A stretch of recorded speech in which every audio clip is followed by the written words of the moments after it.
it's my honor to introduce Martin Jaggi, who's a co-organizer of the event, joined EPFL last year, runs the machine learning lab, and he did his PhD at ETH, and then did some postdoc stints in Paris and Berkeley, and then again ETH, and last year joined us here. So please help me welcome Martin Jaggi.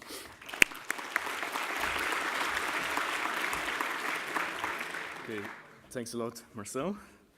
So my background is in optimization. So that means we work on the training algorithms for machine learning systems. So maybe many of you know gradient descent, this kind of algorithm. So I think this is a nice topic area. It allows us a bit to connect interesting aspects of machine learning, for example, to the hardware system where it actually has to be run to do predictions or to do training, and then also to the applications. So in the second part of the talk, I hopefully have time to go a bit into text analysis as an application. So first, about distributed systems, or if you want to train a machine learning model, I'll try to use this kind of illustration here that we have data which is stored on a computer or on a compute agent. So these vertical bars indicate data points which you can use for training.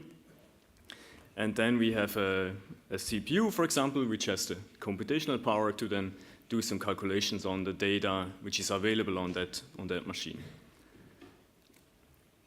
So this is how most of the machine learning systems are trained at the moment, including deep learning models, which are mostly on one machine at the moment, or one GPU, because it's really hard to make the same algorithm work on several machines. If you have to use several machines to increase, to be able to process more data, or just because of the fact that maybe the data is too large to fit onto one computer.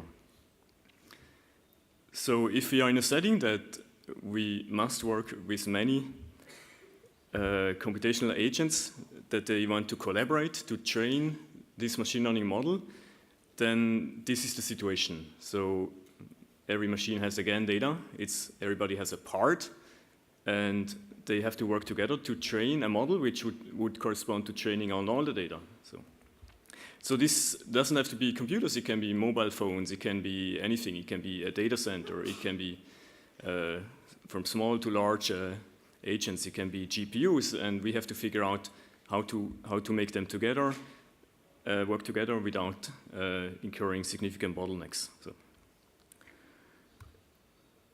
So this can be even more messy. So because the computers nowadays themselves, the architectures get more and more complex. So the computers themselves, they get maybe many cores, and then they have many different levels of memory, which is fast and small, or slow and big, or all these kind of trade-offs.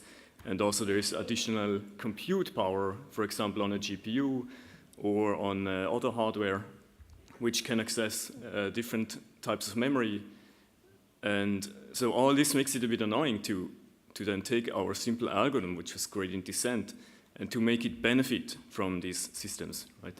The compute power increases rapidly, but also the complexity of the systems is increasing, and so we hope to design algorithms which can adapt to the properties of the system without becoming too complex, so also to make it easy to use the same algorithm maybe on different kind of systems, maybe on a data center, as well as on a bunch of mobile phones where everybody only has part of the data, or on, if you have two GPUs, how do they talk to each other?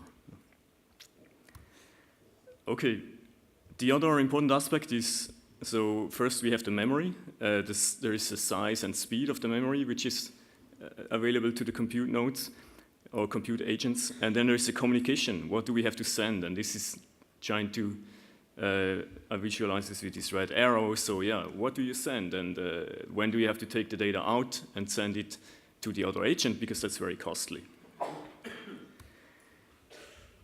So there are some challenges. So, and this is maybe the first challenge, that it can be really expensive to send a data point to another machine. We must keep this training data local, so that where the data is, there we should also do the computations. Because it's quite a contrast to high-performance computing in the past, where we had simulations which were not using a lot of data, but which are using a lot of computation. Now we are a bit in the other extreme. Now we have a lot of data, which is extremely slow to send around, but there's not so much computation to do. So to train traditional machine learning models, it's enough to just sequentially go through the data, read the data about 10 times. You don't have to do more computations. But to do this efficiently is still challenging, because let's say one data point has 100 numbers. Then to read that from a RAM in your computer takes about 100 nanoseconds. It's very fast. However, to send it to the second computer, because now maybe you have to use two computers. So you send this over the wire which connects them. And this is easily 5,000 times slower. So you were before in a situation where you had a very good solver, which were training your model on one computer. Now the data became a bit bigger, so that you have to use two computers. And now suddenly your system becomes a lot slower than it was before. And so we try to find ways to cope with this challenge. So of course it's important what protocols to use and what underlying communication software to rely on. And so here is, for example, a comparison where on the vertical axis you have the training error, basically. It's all logarithmic scale. Also on the x-axis you have the time. So here we compare 2 or 3 different software frameworks. So the very left one, the green one, is the old school high-performance computing in C, where they use this message passing interface to send messages. And that works very well. It has a very low latency, and you can quickly send this numerical data, these floats. Then the red line is Spark on the same algorithm, and blue line is PySpark, where you have a bit of additional overhead to then send data to another agent. So I'm just trying to illustrate that this can make a big difference. So it can easily be 200 times slower when you have 2 computers instead of 1 computer. And here the optimization was really trying to be as efficient as possible to all the frameworks and optimize everything. This is a linear regression on the WebSpam dataset, and this experiment was by some collaborators from IBM. Okay, another challenge is the usability, of course. So yeah, MPI has been around for 40 years, but it's not so easy to use. I'm not good at programming there. When there is a bug, when something goes wrong, it's very hard to debug. Spark is a more high-level framework. You write only this MapReduce operation. It's only 2 lines, so it's easier to use. But then there is a price to pay in terms of speed. So usability is key. You don't want to rewrite the whole thing from scratch and spend months and months just because the hardware has changed, or because you're running on a different cloud hardware. So today you use GPUs and tomorrow you might not. So you don't want to spend so much time in rewriting the algorithm. Hopefully we can find some building blocks of these algorithms which you can reuse when they're already tuned for one computer, and try to use them then to train on several computers. The last thing, I'll only mention this briefly in the end, is so you have all these different types of memory where the data is so big. So you have hard drives which have a lot of capacity, or maybe even tape or whatever. Then there is the RAM, which is pretty fast to access, but it's not so large. And then even more to the extreme, there is the GPU memory. So it takes a bit of time to bring the data to this GPU. But then which data should we actually put there? So we have all these different levels of memory, and so how am I going to distribute my data to make the whole thing run efficiently in the end? Okay, so one thing we worked on in the past is called this communication efficient distributed optimization algorithm, which is not for this complicated hierarchy, but in a more simple setting. You only have, let's say, 5 machines. They compute something, then they communicate with each other, and they update the model. So W is the model, the machine learning weights. You can think of it's a bit similar to gradient descent. Every machine computes something, maybe only on some part of their data. Maybe the red data points are the ones they touch. They compute something on that, maybe compute the gradient, and then send it so that everybody's on the same stage again, that everybody has the same model again. But you need to balance how much do they compute before they send something. And we are not using gradient descent, but we use something more tailored to the problem structure. This is for generalized linear models such as linear regression, linear classifiers, sparse models, and inverse problems. There we can actually use more information to even give subproblems on each computer, which then are compatible with each other. So gradient descent can have the problem that they might turn up to make conflicts with each other, or that everybody of these machines will just train only on their data without knowing that there are other machines. So if you just train 5 models and average them, it's not going to give the true solution. So we can define a subproblem which is aware of the fact that there are also 4 other machines, but this subproblem looks a bit like it's only depending on the local data. So like on machine 2, you make a model which is only using local data, but which is compatible with what the others have done and is not destroying the work they've already done. So, and then you repeat, you do this many times, you're trying to balance these 2 very costly resources. How much to communicate, so you have to communicate and as much as possible, and how much to compute, such that really also the compute agents are fully used. And this is still not happening so much in many applications of machine learning. So it's hard to balance them. But here we have this parameter to choose whatever balance we want to have of communication and computation. Here's an experiment, again on the web spam dataset, and we train a sparse model.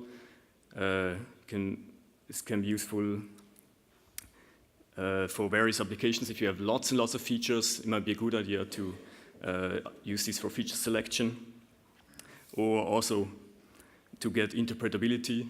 So maybe you have a deep network, but still interesting to actually get interpretable models. That's why linear models are still used a lot. And also if the data sets are just so big that maybe from an astronomy application, then we might not be able to train a very deep net, but we might be able to train linear models then. So here we compare different algorithms. We again have time this, and this is on 8 nodes on the web spam dataset. And we see that it actually benefits a lot from doing more computations and less communication. This is on Apache Spark. We just extended this to a larger class of problems as well, but we cannot use it for deep nets yet. This is only working for convex models at the moment, at least the theory we have, but then we also know how many iterations you need to do for the model to be trained. A similar algorithm could be used on more general models, but then the theory will not apply anymore. Yeah, you can look at the longer archive paper which we just uploaded. We have the Spark code open source. We have MPI code as well, but that's not published yet, hopefully will be soon. And this also got picked up in industry. Some people implemented it in Apache Flink, and also in TensorFlow it has been chosen as the default optimizer for the linear models if they are distributed, as far as I know.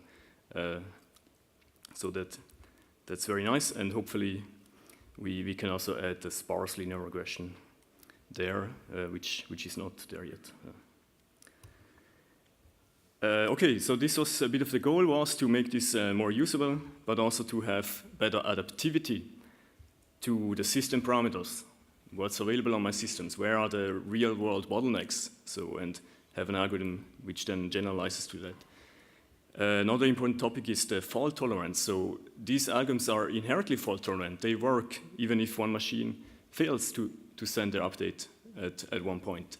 So it's very interesting to look more in the future. So can we get much better speed-ups by actually having more realistic models of fault tolerance? We don't need this full super perfect fault tolerance like in MapReduce, that everything will be perfectly computed. We'd rather like to be faster, even have approximate computations and approximate gradients, but can then still give the theory, at least when we have convex models. And then, yeah, we can also give accuracy certificates if the model has been trained or not. You will actually know. You can read off it has been trained up to 10%, even if you, of course, don't know where the true best model is. But yeah, okay. What's of course still a lot of work to do is to make this more general to systems which have many levels of compute, agents, and of memory.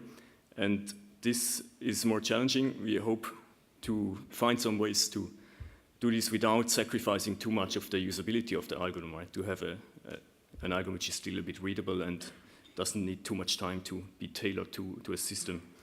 And as I mentioned before, to train more general models. So to choose which data to put in the smaller memory and then benefit from like a GPU, so there you can also do something like importance sampling, which is what we've recently been looking at. So you look at which data points basically have the largest gradient. So which one of the data points influence your model the most at the moment. So they change the parameters the most. And these data points, it's maybe good to put them on the GPU where you are training more quickly. But this is, of course, changing. So it's not a one-time process. So only as the learning goes on, only then you actually learn which data points are actually the important ones.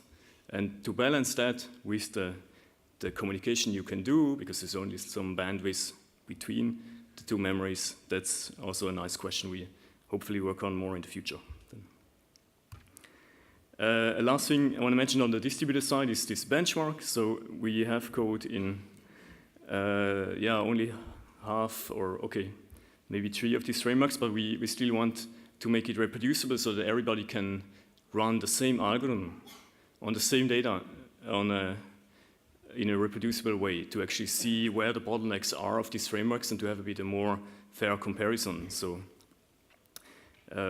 so hopefully can also get some support from you, from the community, to help us improve this benchmark, making it completely available and make it easy to use also on public clouds or on any hardware. So that, this is all on GitHub. Very happy if you help us a bit. So. Okay, then I'd like to switch to another topic, which is matrix factorizations. So what I was mentioning in the past was all a bit on convex models. So now we are moving on to non-convex models, which is maybe very necessary to do because there's just a very strong limiting power of linear models. So matrix factorizations sound like a very small step towards that, but it's interesting because it's kind of in the middle between the very complex deep nets and the very simple linear models. So this is the more on the simpler side. So what is it? We try to minimize the training error, for example, and the model, that's just a product of two matrices, two large arrays of weights. But because there is this product, this makes it more tricky to optimize. It will not necessarily have a unique minimum anymore. You might have seen this from recommender systems. People use this a lot, like Netflix is using this to predict the ratings that people give to products by exactly doing these matrix factorizations to approximate these entries you see, the entries from 1 to 5 stars. So interestingly, the very same thing works in text analysis. It's exactly the same mathematical problem, but applied to a very different data set. So here it's applied in an unsupervised way. You're actually going to collect co-occurrence. So how many times does my word, the second word, appear together with another word? So you put three times from your corpus. So this is completely unsupervised. You can build this matrix without needing any labels, which is very nice. What you do then is the same mathematical formulations we had before in the recommended system, and also the same as a matrix factorization. So you're trying to explain the words I and j, how many times they occur together, just by building the inner product. So you multiply these two representations.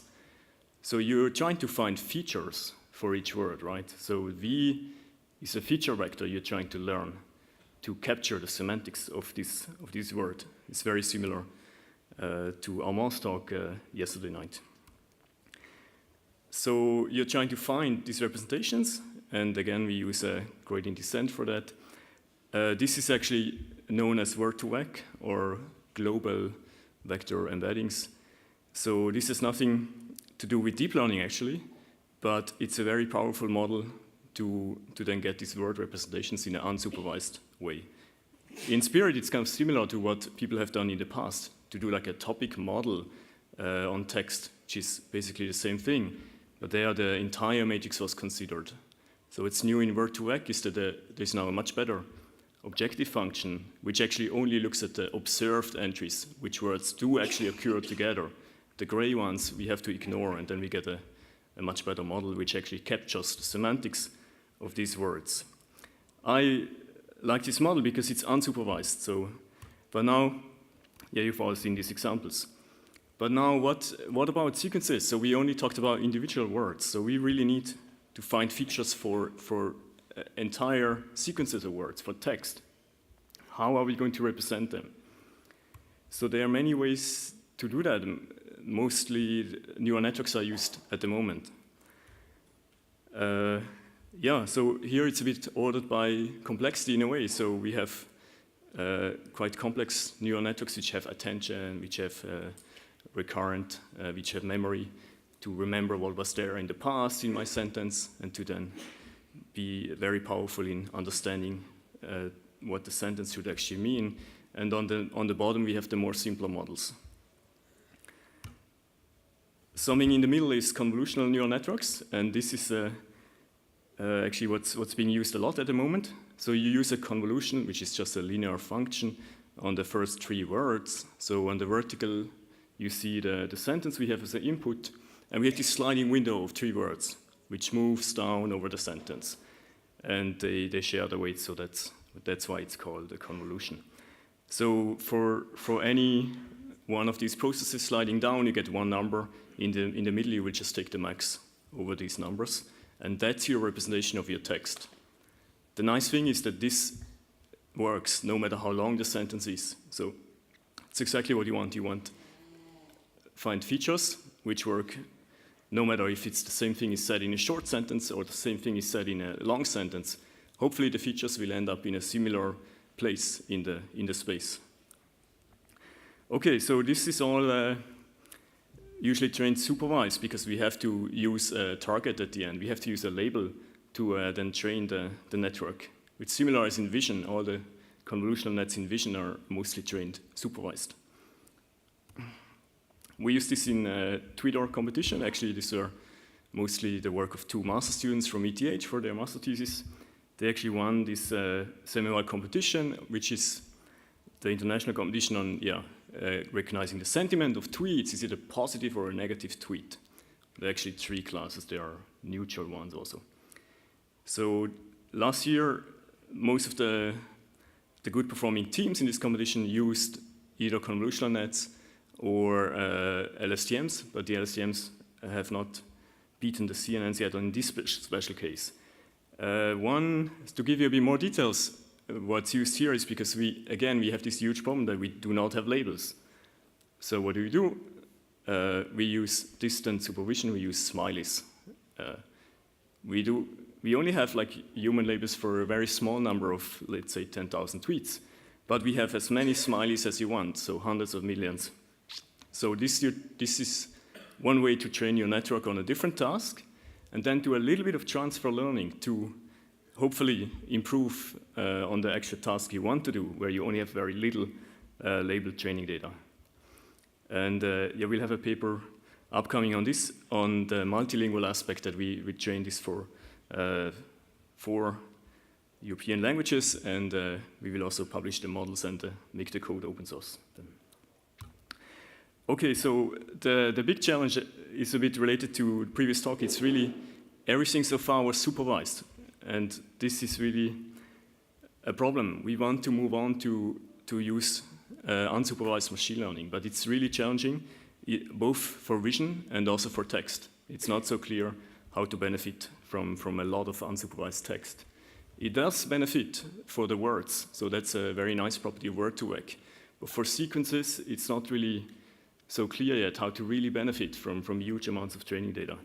So which ones should you use here if you want to go unsupervised?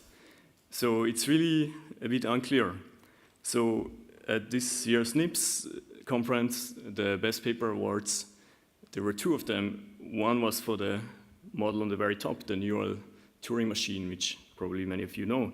But the other award was for the very bottom model, the matrix factorizations, actually proving that matrix factorizations work.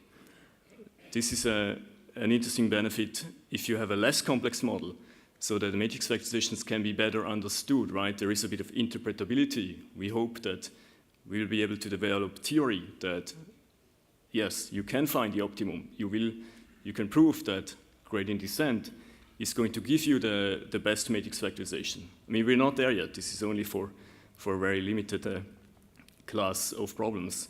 But there is this trade-off. So if you're on the very top, you have a hugely powerful model, but it's also slower to train and also more difficult to interpret and understand theoretically.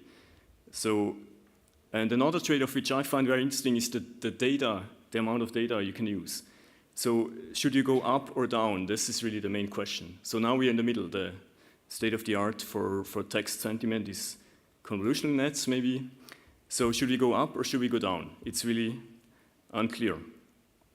So I actually think it could be interesting to go down to even more simple models as well, because then you can use more data. So it will be much faster to train. And yeah, yesterday there was a talk on fast text, which is one of these simpler models, and that was actually makes it much easier to train it. And therefore, it's very suitable for unsupervised because you will be able to use it on as much data as you want. Whereas a neural Turing machine is very hard to train on a lot of data. So yeah, all of them can be made unsupervised in theory. So how do you do it? You just replace the supervised label you had, and instead you use a different target. The kind of fake label you use is going to be the next word which you're now making your label. So that's what people call negative sampling, that instead of having a true label, you're just going to predict if the next word is actually the one which was in the text, or you also generate negative ones, you just put a random word there. And then you try to build a classifier to distinguish between this fake word and the actual word which was in the text corpus. So all of the models we've seen before, the targets could be modified in that way. But it was really, it's super challenging to actually show them a benefit to. So usually on the supervised task alone, if you only evaluate on ImageNet, then it's probably also better to train on ImageNet. But we want to move more to more transfer learning and have models which are also good on another task, which generalize a bit more. They may be not the best on this particular task, but we want them to capture a bit more in-depth what is the semantics. So hopefully we'll be able to benefit from huge amounts of data, and therefore it could make sense to also use to a very simple model, which we then much faster to train. So yeah, we are trying to modify the fast text system at the moment, which is written down in this mathematical equation. So S is just indicating a 1 for each word which is present in your document and 0 otherwise. And the matrix V again collects the word features for each word. So you're trying to find these weights U and V.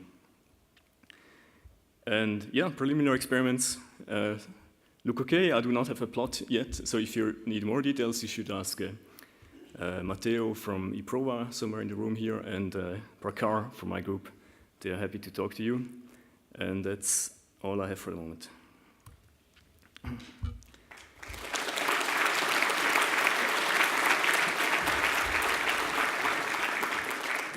All right, we have time for a very quick question while we set up the chairs for the panel.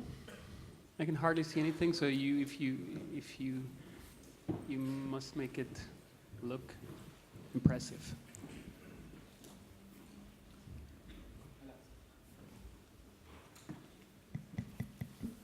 So how good does fast text does on the Twitter sentiment classification? Does it? I don't know actually how good it would be on the supervised task. It would be very interesting to try, and we haven't. Also, it might be interesting to ask how good fast text would be in this simpler transfer learning setting where you do this trick of just using smileys first and then using the labels later. But yeah, hopefully there might be a more principled way to replace this kind of transfer learning. Yeah. Thanks. All right. Thanks very much, Martin.